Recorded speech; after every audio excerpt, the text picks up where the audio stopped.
রাজধানীর হাজারীবাগ থানা এলাকার একটি বাসায় দুর্বৃত্তদের ছুরিকাঘাতে একেএম আব্দুর রশিদ নামে এক প্রবাসী চিকিৎসক খুন হয়েছেন। শুক্রবার রাত ৩টার দিকে ধানমন্ডির হাজারীবাগের ২৯৪/১ নম্বরের ৫ তলা ভবনের ২য় তলায় এই ঘটনা ঘটে। এ ঘটনায় তার স্ত্রী আহত হয়েছেন, তাকে হাসপাতালে ভর্তি করা হয়েছে।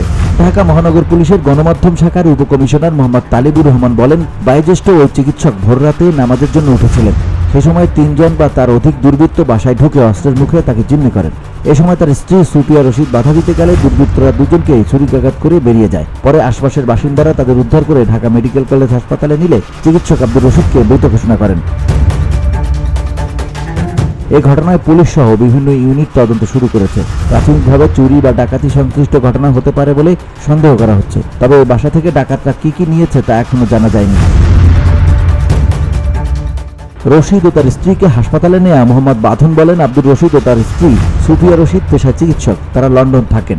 প্রতি বছর তারা সেপ্টেম্বরে ঢাকায় আসেন এবং ডিসেম্বরে চলে যান। রাতে অস্ত্রসহ একদল ডাকাত বাসায় ঢুকে দুজনকে জিম্মি করে। ডাকাতি করার সময় তারা বাধা দিলে দুজনকে ছুরিকাঘাতে গুরুতর আহত করে। পরে চিৎকার শুনে সেখানে গিয়ে তাদেরকে উদ্ধার করে একটি হাসপাতালে নেওয়া হয়। উন্নত চিকিৎসার জন্য ঢাকা মেডিকেলে নিলে চিকিৎসক রশিদকে মৃত ঘোষণা করেন। VOD Bangla news desk.